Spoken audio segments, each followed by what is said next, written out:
생각보다 수사가 잘 풀리고 있습니다. 와, 세상에 조국이 ATM 기기를 이용해서 자신의 계좌에서 정경심의 계좌로 5천만 원을 보냈다고 합니다. 야, 역시 이 수사에서 아직도 이 계좌 추적, 이 금융거래 추적은요, 아직은 정말 좋은 무기입니다.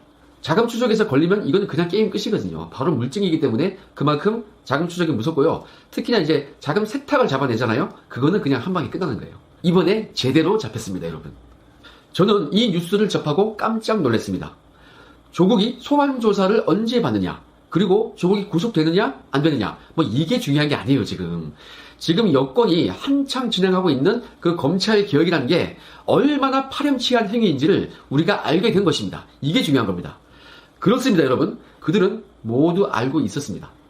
그렇기 때문에 통상적인 사람들과 똑같은 방법으로 소환되고 수사를 받고 조사받고 그리고 공보가 된다면요, 이거 완전히 치명상을 입게 된다는 것을 그들은 모두 알고 있었던 것입니다. 그래서 그렇게 결사적으로 막고 있었던 거예요. 그들은 그토록 조국 일가에 대한 수사를, 그 수사 상황을요, 국민들의 알 권리를 위해서 최소한도로 알아야 하는 그 정도마저도 통제를 하고 틀어막아 버렸어요.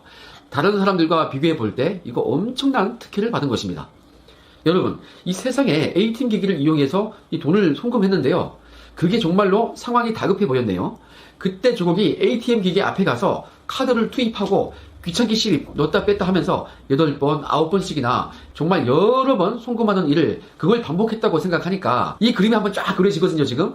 와, 현직 민정수석이라는 사람이, 야, 그러한 행위를 했다. 참 놀랍습니다, 진짜. 저는 조국 수석의 그 민정수석실에서 일을 할 때 약간 좀 뭐라고 해야 할까요? 그 사람의 개성을 말하자면 조금 엉뚱한 면이 있다고 그렇게 느꼈었거든요. 이번에도 좀 그렇습니다. 조국이 90도로 뭐 인사하고 뭐 이런 거 보면요, 좀 약간 개그스럽기도 하거든요. 이거 한번 보십시오. 자신은 겸손한 척 하고 있는데 이게 다 좀 오버스러워요. 확실히 이 보통 사람은 아닙니다. 우리의 상식적인 그런 사람은 아닌 것 같습니다. 여러분, 조국이 장관 후보자 시절에 엘리베이터 타기 전에 기자들을 상대로 할 때의 그 심각한 표정과 엘리베이터에서 그 웃다가 그 들켰던 그거 한번, 그 표정을 한번 생각해 보십시오. 그리고 트위터 한번 생각해 보십시오.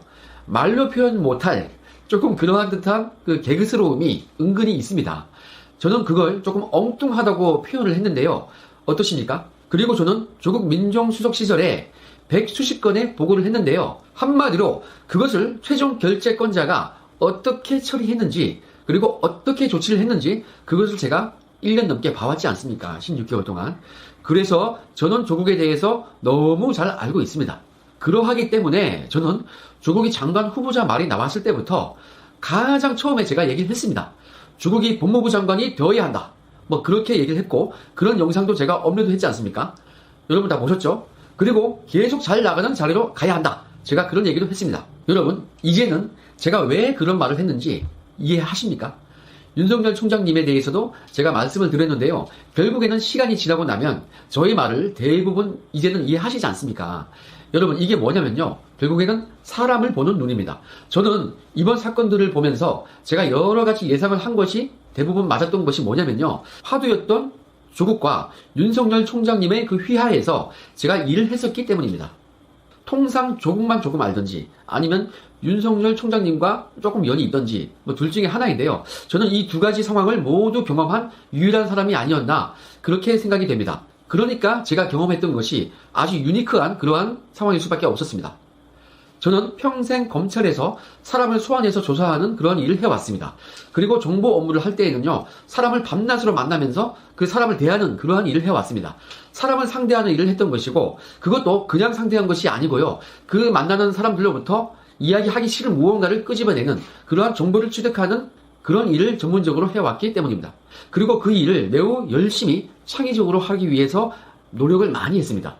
그러다 보니 그때 했던 그 일들이 지금 이 유튜브 방송을 하는 데 있어서 이렇게 큰 도움이 되고 있네요. 역시 열심히 노력해서 얻은 거, 정직하게 땀을 흘려서 노력해서 얻은 것이 진정한 내 소유이며 그것이 어디 가지가 않습니다.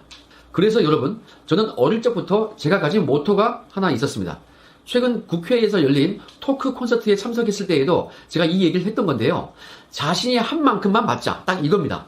내가 만약 100만큼만 일을 했다면 딱 100만큼만 받는 것이 행복하다고 저는 생각했습니다. 더 받아도 안 되고 덜 받아도 안 됩니다. 왜 그렇습니까? 내가 100만큼 일을 했는데 50만큼을 받으면요, 일단 부당하지 않습니까? 매번 열심히 일을 했는데 매번 그런 결과가 나온다면 누가 일을 열심히 하겠습니까? 그런 사회는 하방으로 주가가 빠지는 그러한 상황입니다. 반대로 내가 100만큼만 일을 했는데 200을 받는다? 이것도 저는 불행하다고 생각을 했습니다. 왜 그런지 아십니까? 그렇게 되면 200만큼의 노력을 하지 않고도 계속 200을 얻기를, 그런 것을 원할 수밖에 없는 것이 인간의 속성이기 때문입니다. 그런 버릇이 처음에 들어버리면요, 그 사람은 결국 노력을 안 하기 때문에 결국에는 도태될 수밖에 없습니다. 거기서 끝인 것입니다. 아니, 누가 평생 200을 주겠습니까? 100만큼 일한 사람한테 누가 평생 그렇게 그 인생을 200만큼 보장을 해줍니까? 그것은 요행이고 일시적일 수밖에 없는 것입니다. 그래서 100만큼 일하고도 200을 받는다? 이거 불행한 것입니다. 그게 습관이 됐다면 정말 불행한 것입니다. 자, 여러분, 그래서 결국 한 만큼만, 딱 그만큼만 돌려받는다는 것이 매우 중요하고 행복한 것입니다. 더 받고 싶으면요, 그만큼 더 땅을 파면 되는 거예요. 더 땀을 흘리면 되는 거거든요. 더 일 많이 하면 되는데 그게 뭐가 어렵습니까? 다시 강조드리지만 자신이 노력한 만큼만 받는 사회가 되길, 그것을 저는 원합니다. 그래야 그 사회가 건전하고 발전을 할 수 있습니다. 그래서 우리는 지금 이 어려운 시련을 맞고 있는 청년들에게, 우리 후배들에게 열심히 일할 수 있는 그 기회만큼은 줘야 합니다. 그러니까 이 조국 일가의, 그 조국의 딸 아들, 이런 사회가, 이들이 특권을 받는 사회가 얼마나 지금 우리 사회를 좀먹는 것입니까? 자, 열심히 일하지도 않고 또는 노력조차, 그리고 시도조차 하지 않는 아이들에게 매월 한 달에 50만 원씩 줘버리면요, 그것은 그 아이들의 인생을 망쳐버리는 것입니다.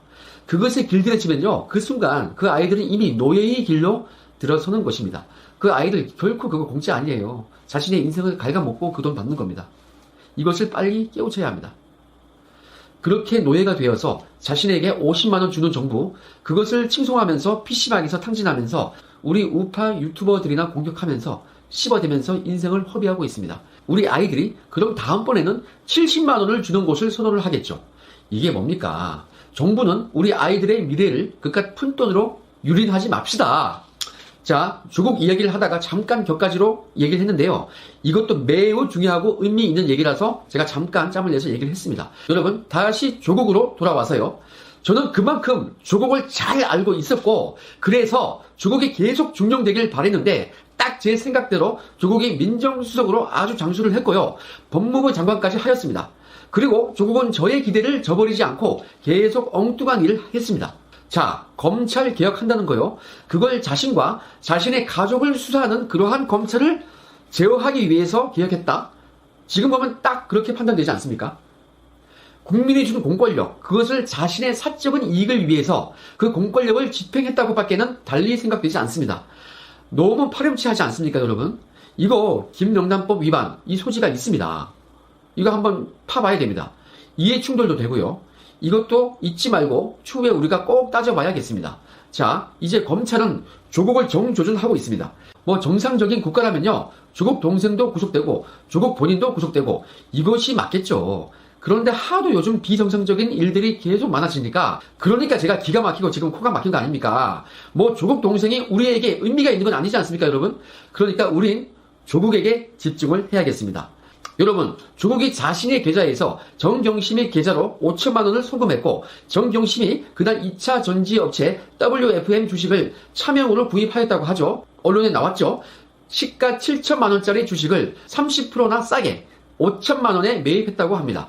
그것도 무려 장외에서 거래해서 그렇게 매입을 했다고 합니다.